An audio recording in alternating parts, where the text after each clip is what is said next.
오늘 아침 우리에게 주시는 하나님의 말씀은 마태복음 22장 34절로 40절까지 말씀입니다. 신약 성경 37면 마태복음 22장 34절로 40절까지 말씀을 제가 봉독하도록 하겠습니다. 이 기록된 계시의 말씀을 봉독할 때에 지금도 살아 계셔서 우리 각 사람 심령 안에 실체로 거하시는 주님의 음성을 친히 들으시기 바랍니다. 예수께서 사두개인들로 대답할 수 없게 하셨다 함을 바리새인들이 듣고 모였는데 그 중에 한 율법사가 예수를 시험하여 묻되 선생님이여 율법 중에 어느 계명이 크니까? 예수께서 가라사대 내 마음을 다하고 목숨을 다하고 뜻을 다하여 주 너의 하나님을 사랑하라 하셨으니 이것이 크고 첫째 되는 계명이요 둘째는 그와 같으니 내 이웃을 내 몸과 같이 사랑하라 하셨으니 이 두 계명이 온 율법과 선지자의 강령이니라. 아멘. 성경은 어쩌다가 생긴 일을 기록하는 보고서가 아니에요. 그러니까 철저히 하나님이 연출하신 설정된 시나리오와 같습니다. 그래서 오늘 본문에 보시면 이제 바리새인들이 모였을 때 그 중에 율법사가 한 사람 나와서 예수님을 시험하려고 이렇게 묻는 장면이 나오는 건데 이게 이제 우연히 이렇게 예수님께 질문을 드리는 것이 아니라 철저한 하나님의 섭리로 이렇게 필연적인 질문을 던지는 것입니다. 그래서 오늘 율법사가 이제 하나님의 섭리로 등장하다 보니까 율법사가 왜 오늘 본문에서 나와야 되느냐? 그러니까 왜 하나님의 필연적인 섭리에 의해서 율법사가 나오는 거냐? 요 이유를 우리가 좀 찾아야 할 필요가 있는 거죠. 그러니까 왜 오늘 느닷없이 율법사가 나오는 것일까? 요것부터 우리가 좀 해결을 해야 되겠습니다. 그럼 오늘 왜 율법사가 나왔을까? 앞에는 바리새인, 그러니까 지난주에는 바리새인, 지난주에는 이제 사두개인, 그리고 오늘 본문은 이제 율법사인데 율법사 도대체 왜 나와야 되느냐? 요거를 따지려면은 우리 늘 하는 게 있죠. 문맥을 따라서, 그러니까 율법사가 나오지 않으면 안 되는 이유를 찾아야 되는 겁니다. 그래서 이제 이 문맥을 우리가 살펴서 율법사가 나오지 않으면 안 되는 이유를 지금부터 찾아보도록 하겠습니다. 근데 이제 지금 우리가 계속해서 이렇게 따지고 있는, 분별하고 있는 이 문맥이라는 게 뭐냐면은 구약과 신약, 그리고 천년왕국, 이렇게 이어지는 구원사적 시대별의 분류에 있어서, 그러니까 신약만이 구약과 천년왕국과는 다른 구원론이다. 이거를 이제 계속 분별하고 있는 거죠. 그래서 이제 그 전에 바리새인, 사두개인, 오늘 본문에 나오는 율법사까지 포함해가지고 문맥적으로 이 사람들이 왜 나와야 되는 것이고, 또 지금 우리가 살피고 있는 것은 신약이 구약과 그리고 천년왕국과 어떻게 다른지를 우리가 계속 살펴보고 있는 문맥이다 이 말입니다. 그래서 신약이 가장 은혜로운 시대, 구원사적인 시대라고 하는데 왜 그런 거냐? 그걸 우리가 살펴봤더니 이제 구약이랑 천년왕국에는 없는, 신약에서만 있는 성령의 내주, 그러니까 성령이 사람의 속에 들어와 있는 그 이유 때문에 구약과 천년왕국에 없는 신약만의 구원론이 있는 거죠. 그래서 신약이 가장 은혜를 받은 구원사적 시대다. 그래서 우리가 성숙에 있어서는 특별히 신약은 구약이나 천년왕국에는 비교도 안 될 만큼 굉장한 은혜를 받고 있다는 거죠.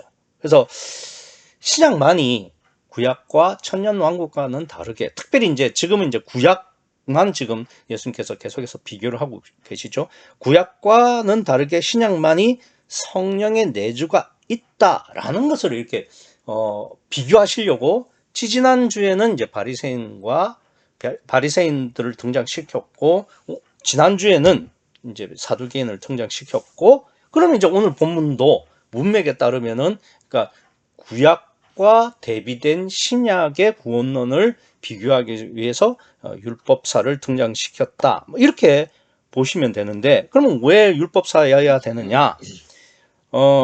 지금 율법사라고 이렇게 오늘 본문에는 번역이 되어 있지만 사실은 뭐 헬라어로는 서기관과 같은 일을 하는 사람입니다. 그러니까 뭐 율법사라고 해도 좋고 서기관이라고 해도 괜찮습니다. 왜냐하면 둘은 같은 일을 하고 있고, 그러니까 어떨 때는 서기관으로 불리고 어떨 때는 율법사로 불리니까요. 그래서 이 세 사람이 사실은 구약의 전부라고 볼 수 있는 거죠. 왜 그러냐면은 원래 구약의 3인방이 원래 왕, 제사장, 선지자 이렇게 세 부류가 있지 않습니까? 왕과 제사장과 선지자. 그런데 이제 바벨론 포로 시대 이후에는 왕은 없어졌죠. 그렇죠? 그리고 선지자도 사라졌습니다. 이제 유일하게 이제 제사장만 이렇게 남겨져 있는데, 그러니까 바벨론 포로 시절 이전에 왕의 역할을 지금 장로, 그러니까 백성들의 장로들이, 그러니까 이스라엘 백성들을 통치하고 치리하고 있죠. 그러니까 그러니까 장로들이 대체로 보면은 바리새인들입니다. 그 사내들인 공회의 대부분이 이제 바리새인들로 구성이 돼 있죠. 그리고 이제 제사장은 금방 말씀드린 것처럼 사두개인이 이어서 오고 있는 거고, 그리고 이제 그 선지자에 해당하는 사람이 누구냐? 바로 서기관 혹은 율법사. 이렇게 오늘 본문에서 이제 율법사로 표현이 되는데, 이 서기관 및 율법사가 말씀을 전하는, 교육하고 전하는 이제 선지자의 역할을 했던 겁니다. 그러니까 원래 구약의 3인방은 왕, 제사장, 선지자 이렇게 세 사람이지만, 그러니까 바벨론 포로 시절 이후에는 왕 대신에 이제 바리새인들이, 그다음에 제사장은 그대로 이제 사두개인 중에서 이제 제사장이 남겨져 있는 거고, 선지자들은 이제 서기관 및 율법사들이 그 역할을 대체하고 있습니다. 그러니까 앞에 이제 제일 먼저 왕에 해당되는 이제 바리새인들로 말씀하셨고, 그다음에 이제 지난주에 사두개인, 그러니까 제사장으로 말씀하셨고, 그러니까 오늘 본문에서 이제 선지자에 해당하는 율법사, 즉 서기관이 나오는 것이 마땅하다 이렇게 봐야 되겠습니다. 그래서 오늘 본문도 결국은 예수님께서 바리새인과 그러니까 사두개인과 했던 그 논쟁의 주제를 이어오고 있다고 보시면 되고, 그 주제가 뭐냐면 문맥적으로 보면은 왜 신약이 은혜의 시대냐, 신약이 구약과 어떻게 다른 구원을 말하고 있느냐, 요 주제를 이었다 이렇게 보시면 되겠죠. 그래서 구약에서는 성령이 몸 속에 있지 않고 몸 밖에 있는 거죠. 그런데 신약만이 이제 몸 속에 성령이 들어오신다. 요걸 지금 말씀을 하시는데, 오늘 본문에서는 선지자에 해당하는 서기관, 즉 율법사로 말씀을 하고 있는 겁니다. 그러면 이제 이 구체적인 주제를 어떻게 예수님께서 말씀하셨느냐, 이걸 우리가 좀 문맥적으로 따져야 오늘 본문에서도 예수님이 뭘 말씀하시는지를 더욱 명확하게 할 수 있겠죠. 그래서 우선 바리새인의 문제를 살펴보면은, 그러니까 같은 22장의 15절부터 보면은 이제 바리새인들에 대한 이야기가 나오죠. 이에 바리새인들이 가서 어떻게 하여 예수로 말의 올무에 걸리게 할까 상론하고 하면서 이제 세금 문제를 가지고 나오죠. 그래서 그러니까 이제 황제에게 바치는 세금을 바쳐야 되냐, 말아야 되냐, 요 이야기를 하는 거죠. 그러니까 이제 예수님께서 뭐라고 하십니까? 한 데나리온을 가져오라. 그 동전에 새겨진 그림과 글씨가 누구의 형상이고 누구의 것이냐라고 물었죠. 근데 이제 그렇게 묻고 답하고 하는 것에 있었지만, 그 15절부터 22절에서의 핵심 주제는 뭐냐? 외식의 문제였습니다. 외식. 그러니까 외식이라는 것이 뭐냐면은 뭐 가식을 떨고 뭐 겉과 속이 다른 이런 문제가 아니라, 그 안에 성령이 있음으로 말미암아서 되어지는 행위냐, 아니면 성령 없이 그 사람의 의지대로 행하는 것이냐, 요 차이였다 이겁니다. 그래서 그 속에 성령이 계셔서 행하면은 그건 외식이 아닌 거고, 그 안에 성령이 없어서 자기 의지대로 하는 것은 전부 외식이다. 그래서 예수님께서 바리새인들로 말씀하시는 주제는 뭐냐? 그 속에 성령이 있느냐 없느냐, 그에 따라 외식이 되고 안 되고의 문제를 말씀을 하셨던 겁니다. 뭐 그 다음 이제 사두개인의 부활 논쟁이었죠. 그래서 이제 지난주에 제가 설교를 드렸는데,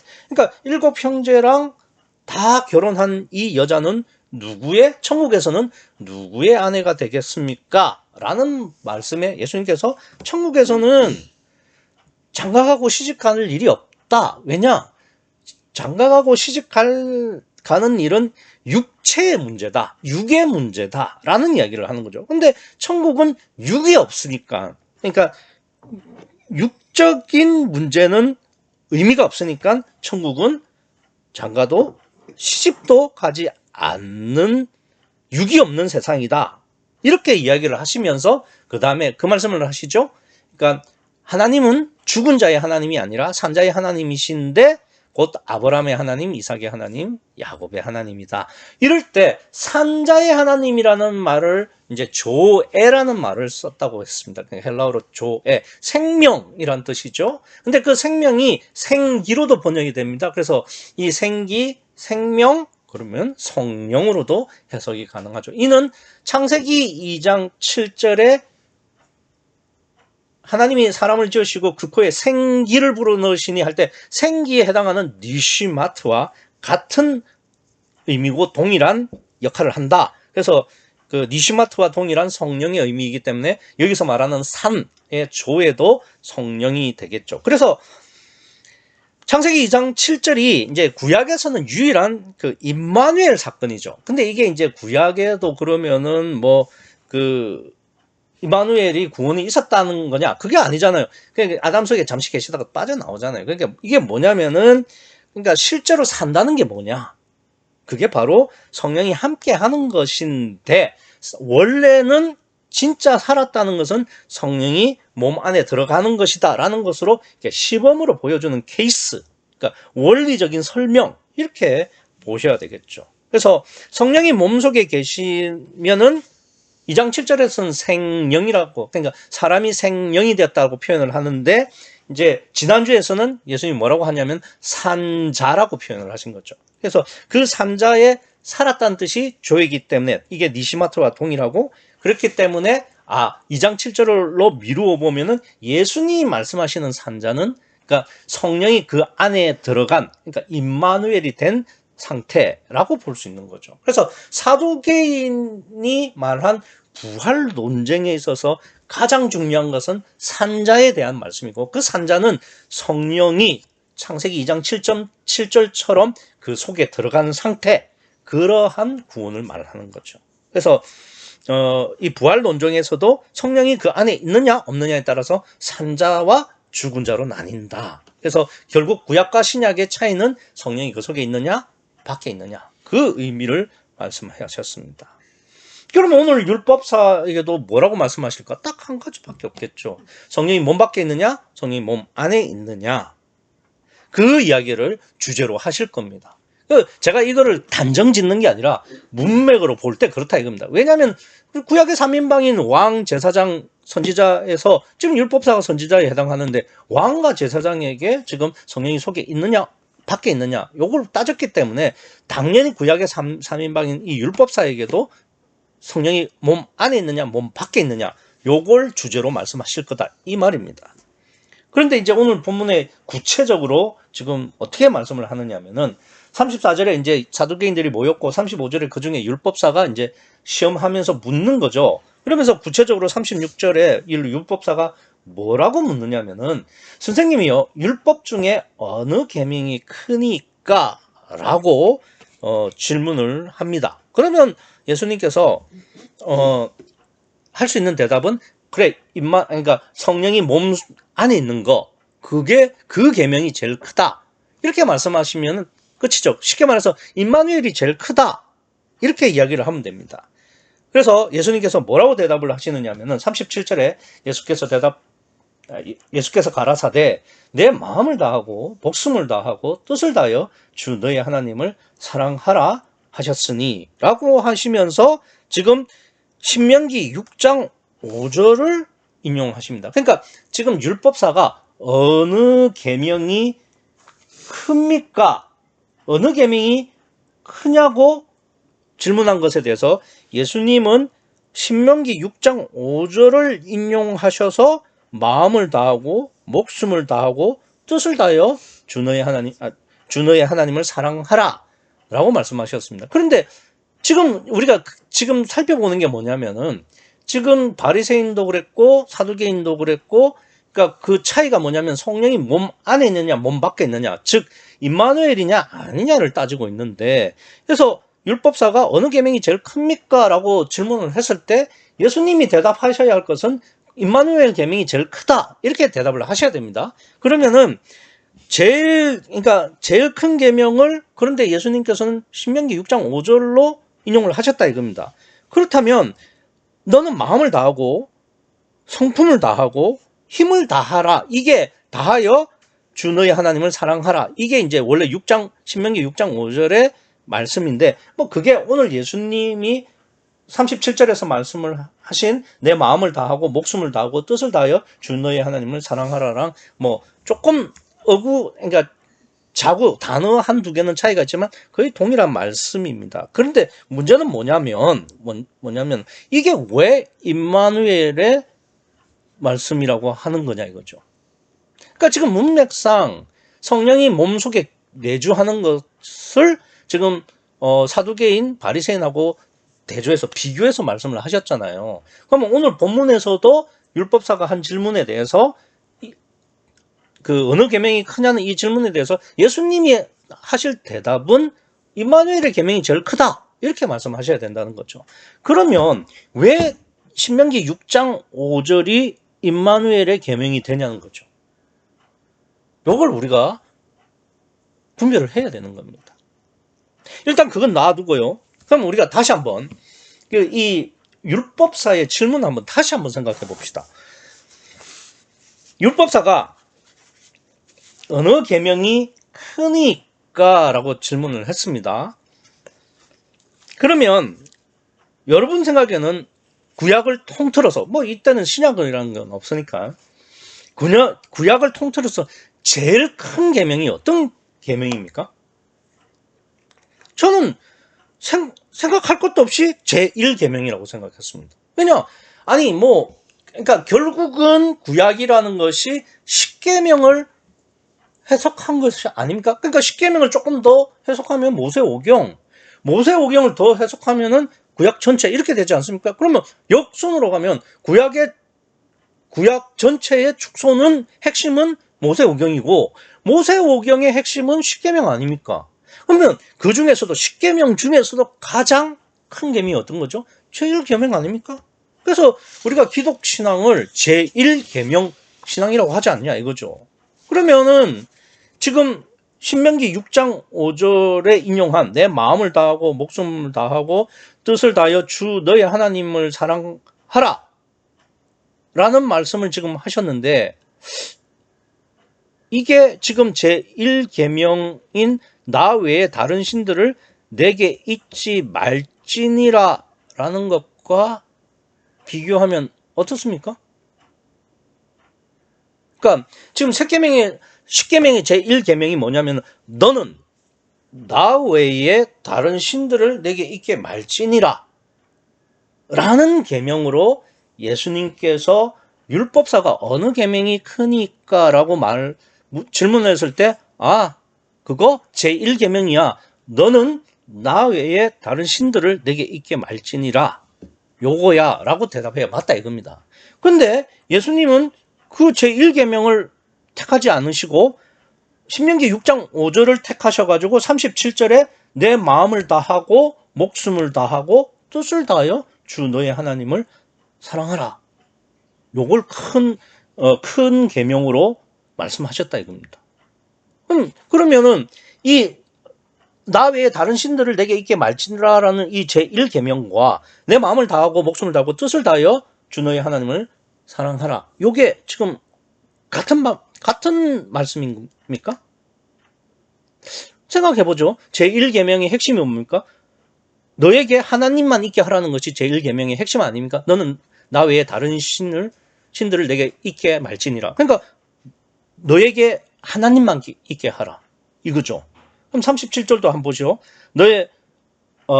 내 마음을 다하고 목숨을 다하고 뜻을 다하라. 그럼 사실 이게 마음도 다하고 목숨도 다하고 뜻을 다하면은 그 사람한테 남는 건 없잖아요. 남는 게 없어요. 그러니까 그 사람한테는 완전히 없어진 거죠. 그리고 나서 주 너의 하나님을 사랑하라니까 하나님만 사랑하라. 하나님만 있게 하라. 그러니까 제1계명이나 이 신명기 6장 5절이나 같은 말씀입니다. 그러니까 굳이 말하자면은 제1계명에서는 너는 마음을 다하고 목숨을 다하고 뜻을 다하여 내가 너에게만 있게 하라. 나 외에 다른 신들을 내게 있게 말지니라. 이렇게 말씀하셨다 이겁니다.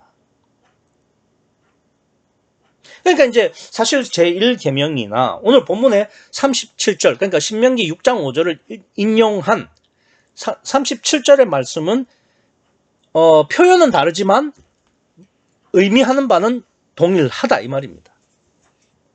그렇기 때문에 뭐 제1계명을 써도 상관은 없겠지만 예수님께서는 굳이 신명기 6장 5절을 인용해서 말씀하셨다. 이렇게 보셔야 되는 거죠. 그러면 이제 우리가 하나 질문이 되어져야 될 게 뭐냐면은 아니 제1계명도 가능하고 그다음에 신명기 6장 5절도 가능하다면 이 두 계명 중에서 아무거나 써도 된다면은 보통은 제1계명을 쓰는 게 맞지 않나요?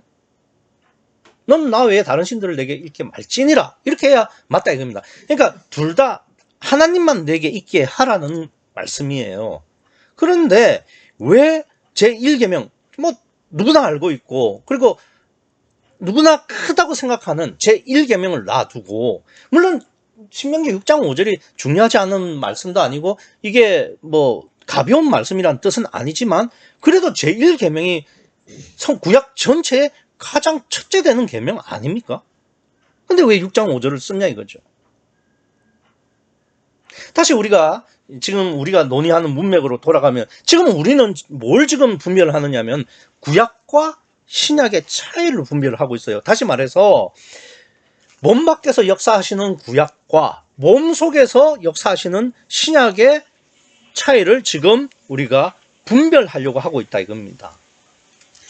그러니까 구약이든 신약이든 지금 성령이 함께 하는 것은 매 한 가지입니다. 그러니까 구약에서도 제1계명이 그러잖아요. 너는 나 외에 다른 신들 내게 있게 말지니라.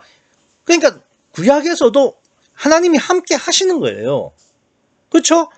그런데 신약은 함께 하실 때 어떻게 하는 거예요? 몸 속에, 구약은 몸 밖에. 이 차이를 지금 우리가 계속 구분하고 따지고 있다 이겁니다. 그러면 제1계명 너는 나 외에 다른 신들을 내게 있게 말지니라는 말씀에서 몸 밖에 하나님이 함께 하셔도 제1계명 지킨 거 맞죠? 그렇잖아요. 그런데 신약 기준에서는 즉 지금 예수님이 답하셔야 하는 그러니까 임마누엘적인 신약의 구원에서는 제1계명은 모호하다 이겁니다. 하나님이 함께는 하시는데 몸 밖에 있어도 제1계명은 지키게 된 것이지만 예수님이 말씀하시는 임마누엘은 부족하다 이겁니다. 그러니까 제1계명을 적으면 문제가 생겨요. 그렇기 때문에 신명기 6장 5절 그러니까 의미는 같지만 신명기 6장 5절을 기록하신 거예요. 그러니까 마음을 다하고 목숨을 다하고 뜻을 다하여 주 너의 하나님을 사랑하라. 그렇게 적으신 거죠. 그런데 사실 제1계명이 모호한데 신명기 6장 5절이라고 명확합니까? 아니잖아요. 모호하죠.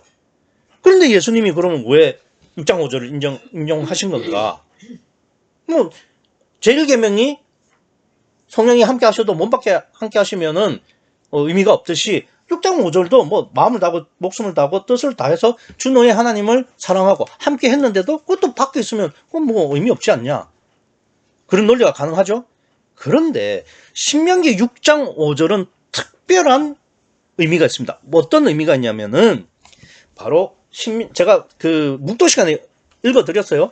신명기 6장 5절 그 다음에 나는 6절이 있기 때문입니다. 신명기 6장 6절을 보시면 이래요. 신명기 6장 6절은 이래요. 한번 보시면 오늘날 내가 내게 명하는 이 말씀을 너는 마음에 새기고라는 말이 나옵니다. 마음에 새기라는 거죠. 이게 중요한 겁니다. 그러니까 하나님이 함께 한다. 그러니까 너는 나 외에 다른 신들을 내게 있게 말지니라도 하나님만 너와 함께 해라는 이야기입니다. 그리고 신명기 6장 5절에서 말하는 마음을 다하고 목숨을 다하고 뜻을 다해서 하나님을 사랑하라는 것도 하나님만 너한테 있게 하라는 의미입니다. 근데 그렇게 5절로만 끝냈다면은 제1계명이랑 똑같죠?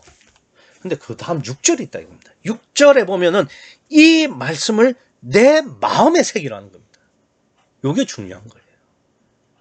그래서 뜻은 같지만, 그러니까 하나님이 함께 하셔야 한다라는 그 뜻은 같지만 몸밖에 아니라 마음에 있어야 한다라는 것을 강조하시기 위해서 일부러 제1계명을 쓰지 않고 신명기 6장 5절을 인용하신 거예요.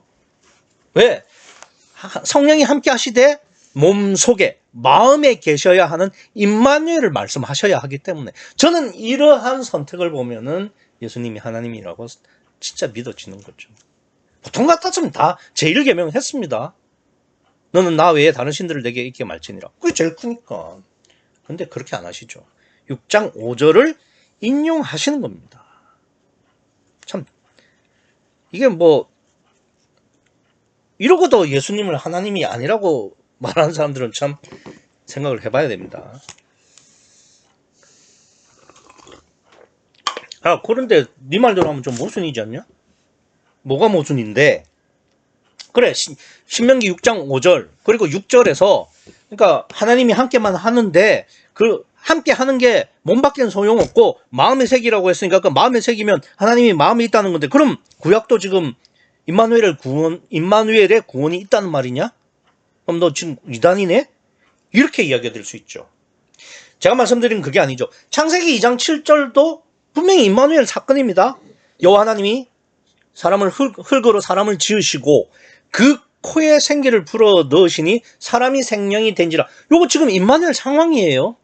그런데 왜 2장 7절을 구약의 구원이라고 말하지 않습니까? 그는 기독 신앙의 구원을 원리로 모델로 이렇게 보여주신 거죠. 보여주셨으니까 창세기 2장 7절을 임마누엘의 구원이다 말하는 거는 그거는 안 되는 말입니다. 심지어 아담이 잠깐 그랬고 사실은 성령이 떠나셨죠. 그러니까 그 구약에는 임마누엘 구원이 없었어요. 그래 그러면 2장 7절 그러니까 창세기 1, 2, 3장은 원리적인 말씀이라며. 그래서 창세기 2장 7절은 그 원리를 바탕으로 한 모델로 제시했다고 치자. 그러면은 지금 예수님이 인용하신 신명기 6장 5절은 창세기도 아닌데 왜 그러면 이렇게 말씀하셨냐? 그러면 신명기에는 그러면 임마누엘의 구원이 있다는 이야기 아니냐? 이렇게 이야기를 할 수도 있죠. 근데 그게 아니고 우리가 예레미야서 31장 31절에서 34절의 내용을 보면은 특별히 이제 34절에 보면은 이런 말씀을 합니다. 나의 법을 그들 속에 두고. 그러니까 나의 법, 즉 성령을 그들 속에, 그러니까 지금 임마누엘을 하겠다고 말씀하시는 거죠. 그런데 그게 뭐냐면은 예레미야는 구약 말기의 선지자이긴 하지만 여전히 구약이에요. 신약은 아닙니다. 그런데 지금 예레미야가 말하는 것은 뭐냐면 지금 그렇게 하나님의 법을 그들 속에 둔다는 것이 아니라 미래에 예수님이 오셔서 성령을 보내시고 보혜사를 보내시고 성령 침례를 받아서 임마누엘이 되는 사도행전 2장 이후에 그렇게 될 것을 예언한 거죠. 그러면 오늘 본문도 마찬가지예요. 예수님이 신명기 6장 5절을 인용하신 거는 신명기 6장 5절 그 당시에 임마누엘이 있었다는 것이 아니고 그 상황에서 그러니까 마음에 새기고라는 것이 그 당시는 그냥 추상적으로 그냥 마음에 새겨라. 너희가 그냥 행위로만 하지 말고 너희 마음에서 그렇게 마음을 다하고 목숨을 다하고 힘을 다해서 주 너의 하나님을 사랑하기를 마음으로 소원하라는 이야기고 성령이 그렇다고 해서 몸속에 있었던 건 아닙니다. 그런데 지금 예수님이 신명기 6장 5절을 인용하시는 것은 그 마음에 새기고가 예수님으로 말미암아서 성취되었다 이겁니다. 그러니까 창세기 2장 7절의 원리로 보여주신 그 모델이 신명기 6장 5절에서 다시 언급이 되었고 예레미야가 예언을 했고 지금 예수님이 신명기 6장 5절을 인용하시면서 자신이 실제 모델이 되어서 그것을 성취하신 거예요. 그러나 아직까지 예수님만 그렇게 임마누엘로 모델이 되어서 성취가 되었지 아직까지 신약의 구원은 이루어진 건 아니죠. 다만 예수님이 그 임마누엘의 실제 모델로 성취된 것을 말씀하시는 겁니다. 그래서 정리를 하면 신명기 6장 5절은 가장 큰 계명인 제1계명과 동일한 뜻을 가지면서도 성령 내주의 원리를 말하고 있습니다. 그러니까 그때 성취됐다는 게 아니라 원리를 말하고 있고요.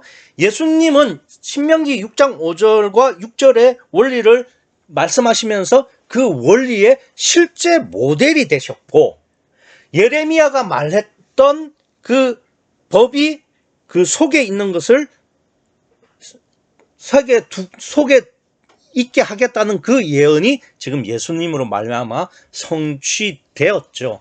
그리고 앞으로 예수님이 아닌 사람에게도 그렇게 성령 침례로 성령으로 거듭나서 임마누엘을 구원을 주실 분으로 지금 말씀을 하시는 거예요. 그래서 제가 뭐 말을 많이는 했지만 여기까지는 그렇게 어려운 점이 없습니다. 왜냐하면은 지금 예수님은 성령이 몸 밖에 있는 구약과 성령이 몸 속에 있는 신약의 구원의 차이점을 말하고 있는 것이고 그리고 그 의미로 지금 이 율법사가 어떤 계명이 큽니까? 라고 질문을 했을 때 신명기 6장 5절로 대답을 하셨고 신명기 6장 5절의 실제 내용은 제1계명인데 그 제1계명은 6장 5절에서 신명기 6장 5절에서 그 성령이 마음에 새겨지는 것으로 완성이 될 거라고 예수님이 지금 말씀하시는 거고 그 완성된 실제 모델이 지금 예수님이다. 이 이야기입니다. 그래서 지금 오늘 본문은 성령이 함께 하시되 몸 밖에 있는 율법사와 성령이 몸 속에 계시는 예수님 두 사람을 이렇게 지금 비교하고 있는 거죠. 그러니까 이거는 큰 문제가 안 됩니다. 그런데 또 어려운 점이 있습니다. 그게 뭐냐면 39절의 말씀입니다. 39절에 예수님께서 뭐라고 하셨냐면은 둘째는 그와 같으니 내 이웃을 내 몸과 같이 사랑하라 하셨으니 그러니까 내 이웃을 내 몸과 같이 사랑하라는 계명을 또 말씀을 하십니다. 근데 이게 왜 어렵고 문제가 되느냐? 지금 율법사가 뭐라고 물었습니까? 36절에 선생님이요 율법 중에 어느 계명이 크니까 라고 되어 있지 않습니까? 그러니까 율법 중에 어느 계명이 크냐고 묻는 거는 이 율법사는 가장 큰 계명 하나를 말씀해 달라는 거였어요. 실제로 본문에서도 전부 단수죠. 단수. 그러니까 계명을 말해 달라고 그랬지 계명들을 말해 달라고 물은 게 아닙니다. 그리고 여기 지금 오늘 본문에서는 그냥 이게 36절에 율법 중에 어느 계명이 크니까 라고 물었지만은 마가복음에서는 첫 계명 중에 첫째 되는 계명이 무엇입니까? 라고 묻습니다. 그러니까 첫째, 첫 번째, 제일 큰 거, 딱 하나만 집어달라. 이렇게 율법사가 물었던 거예요. 근데 예수님 지금 보시면 아시겠지만 첫째, 그리고 둘째, 이렇게 복수로 말씀하고 있다 이겁니다. 여러분들이 잘 아시겠지만 기독신앙이라는 것은 제1계명, 첫째, 유일 이런 겁니다. 그러니까 두 개도 안 됩니다. 딱 하나. 그래서 오직 성령 이렇게 이야기를 하지 않습니까? 그래서 율법사도 그냥 율법 중에 어느 계명이 큽니까? 라고 물었지 계명들이라고 하지 않았습니다. 실제로 그 헬라어 원문에도 단수고요. 영어로는 the great라고 되어 있습니다. the great라는 거는 최상급이에요. 제일 큰 거. 그러니까 딱 하나만 말해달라는 거였죠. 근데 예수님은 그걸 알아들으셨으면서도 굳이 두 개를 말씀하십니다. 아니 여러분, 아니 우리 기독신앙에서 제일 크고 첫째 되는 계명이 뭡니까? 제일 계명 아닙니까? 근데 예수님한테 제일 크고 첫째 되는 계명이 뭡니까? 그러니까 첫째는 나 외에 다른 신들을 내게 있게 말지니라야. 예, 알겠습니다. 그 둘째는 이러는 거예요. 내 이웃을 사랑하라는 거죠. 이게 왜 이렇게 하실까? 마가복음에서는 모든 계명 중 첫째라고 물어보거든요. 율법사가. 그럼 당연히 10계명의 제1계명을 말을 하시면 되는 건데, 그래서 오늘 본문에서는 그러니까 그 성령의 내주를 해서 신명기 6장 5절을 인용했고 그것까지는 다 이해가 돼요. 원래 제1계명이 맞는 거죠. 그러면 이제 오늘 본문은 끝이 나야 되는 거죠. 그러면은 이제 그걸로 끝내고 이제 본문이 끝이 나면 되는데 39절부터 이제 둘째가 있는 거예요. 둘째. 왜 그러면 둘째를 말씀하셨을까? 이게 왜 저는 이해가 안 되냐면 우리가 제1계명 신앙이라는 말이 있잖아요. 제1계명 신앙, 제1계명 법칙. 그러면 제1계명, 그러니까 너는 나 외에 다른 신들을 내게 있게 말지니라. 그거를 구약처럼 몸 밖에 있는 것도 아니라 지금 예수님이 말씀하시는 것은 마음에 새겼다고 했으니까 예레미야로 따지면 법을 그 속에 둔다고 했으니까 성령이 지금 속에 들어와 있는 임마누엘 상태를 말하는 겁니다. 그럼 그 임마누엘의 상태면은 그거 하나면은 다 되는 거 아닙니까? 그렇지 않나요? 그러니까 하나님만 함께 하시면 되고 그 하나님이 몸 밖에 있는 것도 아니라 내 속에 있으면은 산을 들어 바다를 던지라고 해도 실제로 되는 거죠. 그렇지 않습니까? 그러면 이웃사랑, 예수님이 지금 둘째는 그와 같으니 내 이웃을 내 몸과 같이 사랑하라. 되겠습니까? 안 되겠습니까? 되지 당연히. 근데 왜 입 아프게 둘째를 또 말씀하시냐 이거죠. 왜 중언 부언 하시냐 이겁니다. 왜 그러냐? 율법사가 물어서 그래요. 율법사들은 관심이 그거밖에 없죠. 율법을 지키냐 안 지키냐. 원래 바리새인들이 그래요. 율법을 지키냐 안 지키냐. 그 행위로 그 사람의 신앙과 구원을 판가름하는 사람들입니다. 그래서 오늘 본문 34절에 보면 예수께서 사두개인들로 대답할 수 없게 하셨다 함을 바리새인들이 듣고 모였다는 거예요. 근데 그 바리새인들 중에, 그러니까 율법을 지키냐 안 지키냐 행위를 막 따지고 하는 그 사람들 중에서도 누구냐? 율법사라는 거예요. 그러니까 이 사람은 보이는 행위가 아니면은, 그러니까 율법에 맞냐 아니냐, 율법대로 했냐 안 했냐, 요거 외에는 전혀 관심이 없는 사람이라는 겁니다. 그런 사람에게 어느 계명이 제일 크냐는 이 질문에 대해서 예수님이 첫째를 제1계명으로 말씀하신 다음에 두 번째로 이웃 사랑에 대한 그 계명도 말씀하셨는데 그게 무엇 때문이냐? 이 율법사 들으라고 하는 이야기입니다. 왜 그러면 율법사 들으라고 하는 말씀이냐? 앞서 말씀을 드린 것처럼 율법사는 율법을 지키냐 안 지키냐 여기에만 관심이 있고 그리고 거기에만 목숨을 거는 사람들입니다. 그러니까 이 율법사에게서는 아주 작은 율법이라도 지켜야 한다고 그걸 목숨처럼 하나님처럼 믿고 있는 사람들이죠. 그러니까 이 관심이 행위에만 있으니까 이웃사랑도 어떻게 하는 것이 이웃사랑이냐, 요것만 관심이 있는 거죠. 그러니까 예수님께서 우선은 제1계명만 되면 네가 목숨보다 더 소중히 여기는 그 이웃사랑 다 된다, 이 이야기를 하시고 싶은 거죠. 그러니까 성령이 내 안에만 계시면은, 성령이 내 안에 계시면은 율법사야, 아 참 답답하네. 네가 생각하는 그 이웃사랑, 네가 원하는 그 율법의 36,500가지 그거 다 지킬 수 있어, 걱정하지 마, 이야기를 하시는 거예요.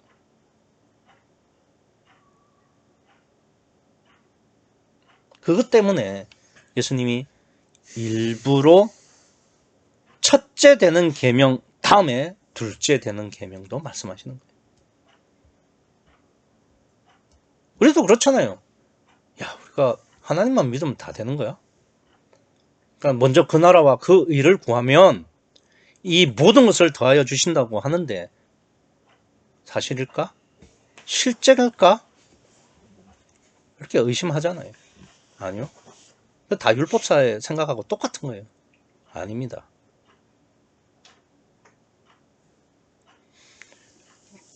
하나님만 함께 하시면, 그것도 내 속에 함께 하시면 제1계명대로 너는 나 외에 다른 신들을 내 마음에 두지 않으면, 그러니까 하나님만 내 마음에 두면 나머지는 다 되는 거예요. 근데 여전히 관심이 행위고 드러나고 보이는 것에 있으니까 둘째 계명까지 말씀하시는 거예요. 사실 마태복음 6장 34절 그 이하로도 너는 먼저 그의 나라와 그의 의를 구하라, 이렇게만 하시면 돼요. 그런데 우리는 믿음이 없으니까 예수님이 그 다음 말씀하시는 거죠. 그리하면 이 모든 것을 너에게 더하시리라, 이 말씀 하시는 겁니다. 그럼 어떻게 하면은 제1계명, 즉 성령이 내 속에 계실 수 있는 거냐, 내 속에는 하나님만 계실 수 있는 거냐, 성령만 계실 수 있는 거냐, 어떻게 임마누엘이 가능하겠느냐, 그게 37절입니다. 37절. 내 마음을 다하고 목숨을 다하고 뜻을 다하여 주 너의 하나님을 사랑하라, 이렇게만 하면은 우리는 임마누엘로 구원받을 수 있어요. 그러면 어떻게 하면은, 그러면 어떻게 하면은 내가 마음을 다하고 목숨을 다하고 뜻을 다하고 주 너의 하나님을 사랑할 수 있을 거냐. 근데 우리가 37절을 보시면 이렇잖아요. 마치 내가 내 마음을 다하고 목숨도 바치고 그리고 뜻을 다해가지고 그런 노력과 정성을 기울여서 하나님을 사랑해야 되는 것처럼 번역을 해놨죠. 아니 보세요. 내 마음을 다하고 목숨을 다하고 뜻을 다하여 주 너의 하나님을 사랑하라. 아니 이렇게 적혀 있으면, 아 그렇구나, 내가 앞으로 이제는 내 마음을 다해가지고 그 다음에 목숨까지도 바치고 뜻도 다해가지고 하나님 사랑하려고 노력해야지, 그럼 결심을 하게 돼 있잖아요. 그러니까 이렇게 번역을 해놓으니까 그렇게 생각이 되죠. 근데 그렇지 않잖아요. 우리가 기독신앙이라는 게 성령에 의해서 되어지는 것이지 내가 하는 거, 그거는 종교죠, 종교. 기독신앙은 내가 하는 게 아니라 성령에 의해서 되어지는 겁니다. 그러니까 저는 이 번역을 보면서 이게 아닐 거라고 생각했어요. 그래서 원문을 봤죠. 원문을 봤더니 어떻게 됐느냐. 이게 이렇잖아요. 우리가 지금 보면은 내 마음을 다하고 목숨을 다하고 뜻을 다하고 하니까, 그러니까 내가 마음도 다하고 목숨도 다하고 뜻도 다하는 것처럼 이렇게 다한다는 게 마치 동사처럼 돼 있잖아요. 그죠? 내가 뭔가를 해야 되는, 내가 어쨌든 결심해야 되는, 이렇게 생각을 하고 있잖아요. 그렇지 않습니다. 원문에서는 다한다는 말이 이게 동사가 아니라 형용사예요. 형용사. 뭐냐면은 너의 모든 마음, 너의 모든 생명, 너의 모든 뜻, 이런 거예요. 그러니까 무슨 마음을 다하고 이러니까 내가 결심해야 되겠는구나. 목숨을 다 하고 하니까 내가 목숨이라도 바쳐야 되는구나. 그런 뜻이 아니에요. 너의 모든 마음과 너의 모든 목숨과 너의 모든 뜻을 이렇게 해석이 돼야 된다는 겁니다. 그러니까 마음과 목숨과 뜻을 다 하는 게 아니에요. 온전한 마음, 온전한 목숨, 온전한 뜻을 이렇게 해석이 돼야 된다 이겁니다. 그래서 네 마음과 목숨과 뜻 전부를 들여야 한다. 들여야 한다가 아니라 그 네 마음 전부를 해야 된다는 거죠. 뭔가를 해야 된다는 거죠. 네 뜻을 전부를 뭔가를 해야 된다는 거죠. 그러니까 마음과 목숨과 뜻의 전부에 초점이 있는 것이지 내가 어떤 행위를 해야 된다 이런 이야기가 아니에요. 내 소망이, 내 소원이, 내 믿음이 전부가 그쪽으로 가야 된다는 거죠. 조금이라도 남겨두어서는 안 된다. 그런 온전한 마음과 목숨과 뜻으로 그 뒤에 뭐라고 되어 있습니까? 주 너의 하나님을 사랑하라 이렇게 되어 있지 않습니까? 근데 여기서도 보면은 사랑하라 라고 되어 있으니까 우리가 이를 악물고 그러니까 어쨌든 간에 어떤 상황에서든지 간에 우리가 하나님을 사랑하려고 노력하고 결심하고 결단해야 되겠구나 노력해야 되겠구나 이렇게 번역해놨죠. 아니라니까요. 아니라니까요. 그럼 뭐냐? 그럼 뭐 어떻게 돼 있는데 우선은 이 사랑이 아닙니다. 아가페예요. 아가페. 이 아가페는 뭐라고요? 성령의 은사예요. 성령의 은사. 그러니까 내가 할 수 있는 뭔가가 아니고 성령에 의해서 되어지는 거라고요.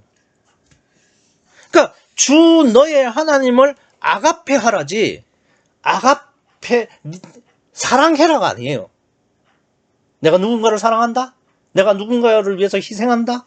내가 누군가를 위해서 도와준다? 그런 개념이 아니라 너는 어떤 것도 할 수 없어. 성령이 역사해 줄 때까지 기다려. 그것만 소원해. 그것만 바래. 이런 이야기지. 가서 하나님을 위해서 목숨을 바쳐. 가서 하나님을 위해서 네 재산을 다 부어. 그렇게 해서 하나님의 사랑을 확정해. 이런 이야기가 아니라 이거예요. 너는 너 마음 전체를, 너 뜻 전체를, 네 목숨 전체를 걸고 성령이 아가페 할 때까지 기다려라. 소원해라. 갈망하라. 이런 이야기입니다. 그러니까 사람의 능력으로는 할 수 없고 성령의 역사로만 되어지는 게 아가페인데 그걸 지금 사랑하라 라고 번역을 해놓은 겁니다. 그러니까 맨날 새벽 기도에 다니고 전도하려고 막 열심히 돌아다니고 그게 나쁘다는 뜻은 아닌데 그게 내 의지로 하는 거냐 아니면 성령의 역사로 되어지는 거냐 그걸 살피라 이거예요. 그래서 실제 헬라어에서는요 이 아가페하라는 것이 명령이면서 수동이에요. 수동. 그러니까 사랑하게 되어져라는 겁니다. 아가페하게 되어져라. 네가 하는 게 아니에요. 수동입니다. 수동. 그리고 미래입니다. 아가페하게 되어질 것이다입니다. 것이다. 그러니까 네 온 마음과 네 온 목숨과 네 온 뜻으로 성령이 네한테 역사하기를 소원해라. 그러면 성령이 너에게 역사하실 것이다. 이 이야기입니다. 어디 내가 하라는 말이 어디 있어요? 여기 보면 전부 네가 네 목숨과 네 마음과 네 뜻을 전부 다 해가지고 하나님 사랑하도록 결단해라. 결심해라. 어디 그렇게 돼 있어요? 원문에는 그렇게 안 돼 있다니까요. 너의 모든 것을 다 들여서 너를 부인하고 너는 성령이 하실 때까지 기다려라. 성령만 바래라. 이야기예요. 그러면 성령이 나중에 미래에 해 주실 것이다 이 말이에요.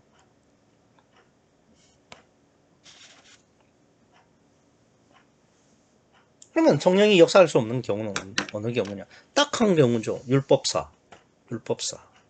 율법사가 어느 계명이 크냐고 왜 물어봤겠어요? 어떻게 하면 구원받겠냐? 어느 계명이 구원받는 데 있어서 제일 큰 계명이고 계명이냐를 묻는 거죠. 왜 묻습니까? 그 계명 행하려고. 그러니까 보이는 것에 행위에만 관심이 있는 사람은 성령이 역사를 할 수가 없어요. 그 심령에게는 성령이 가실 수가 없어요. 그러니까 보이는 걸 무시하고 주님한테만 집중하기를 소원하세요. 내가 하는 게 아니라니까요. 아가페는 내가 하는 게 아니에요. 성령의 은사라는 게 뭐냐면 선물이에요. 성령이 주시는 선물인데 내가 다른 사람한테 야 선물 줘 이럴 수 있습니까? 나는 선물을 바라고 그 선물을 받기 위한 마음의 준비가 내가 할 수 있는 전부예요. 그리고 그 선물을 주는 사람을 갈망하고 바라고 믿고 그 사람이 그 선물을 줄 상대가 나에게 선물을 주기를 간절히 소망하는 거. 그게 전부예요. 그렇게 성령만 바라게 될 때 그때 성령이 역사하셔서 아가페 할 수 있게 하시고 또 이웃도 아가페 할 수 있게 하시는 겁니다. 우리 삼불이라고 그러지 않습니까? 삼불, 보지 않고 듣지 않고 말하지 않는 거. 이거 이번 주에도 하셔가지고